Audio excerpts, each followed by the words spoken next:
సభకు నమస్కారం. నా పేరు నేమాని శ్యామల. నేను తెలుగు ఉపాధ్యాయునిగా పనిచేస్తున్నాను.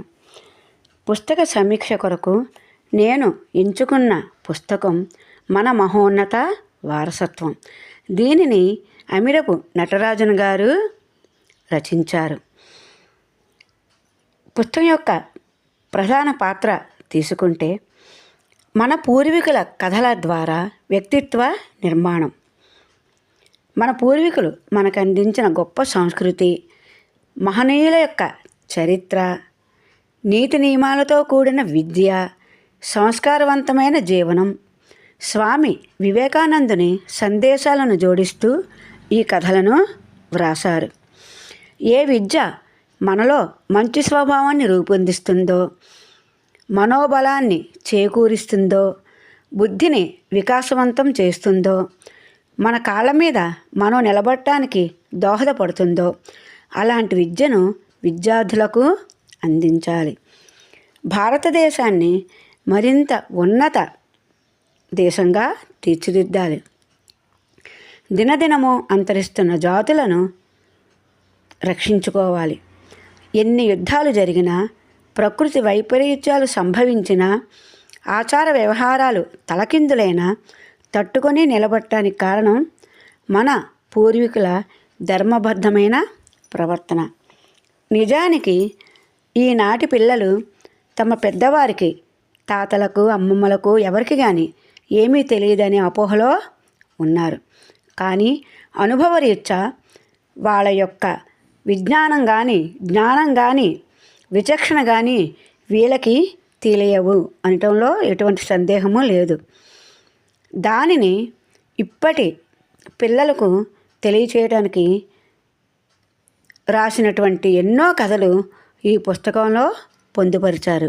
పుస్తకం నుండి గ్రహించిన జీవిత పాఠాలు ఏమిటంటే, కర్తవ్యనిష్టతో ఏ పనైనా సాధించాలి, పరుల శ్రేయస్సును కోరి ఏ పనైనా చేపట్టాలి, సృష్టి అంతా భగవంతుని రూపమని గుర్తించుకొని మసులుకోవాలి, అభ్యాసం వలన విద్య, ప్రయత్నం వలన విజయం లభిస్తాయి. మనిషిని ఉన్నతునిగా తీర్చిదిద్దడానికి కావలసిన 3 లక్షణాల గురించి ఉపనిషత్తుల్లోని ఒక కథను మీకు చెప్తాను. బ్రహ్మదేవుడు సృష్టించిన దేవతలకు, మనుషులకు, రాక్షసులకు ఒకసారి బ్రహ్మదేవుని నుంచి ఉపదేశం పొందాలనే కోరిక కలిగింది. అందుకొరకు వాళ్ళు బ్రహ్మదేవునికి శ్రద్ధాభక్తులతో సేవలు చేశారు. కొంతకాలం అయినాక, తండ్రి మాకు ఏదైనా ఉపదేశం చేయండి అని ప్రార్థించారు. బ్రహ్మదేవుడు దా అని పలికి, ఈ ఉపదేశంలోని అంతరార్థం మీకు అవగతం అయిందా అని దేవతలను ప్రశ్నించారు. దేవతలు మాకు బాగా అర్థమైంది. దా అంటే దమ్యత, అంటే నిగ్రహం. దేవతలకు ఇంద్రియాల మీద అదుపు ఉండదు.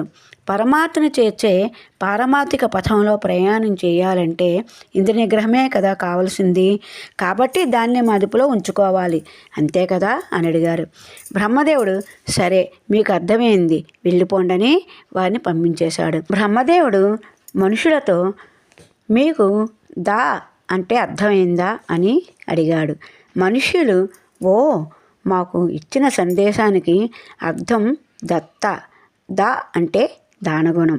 మనుషులమైన మాకు లోభగుణం ఎక్కువ.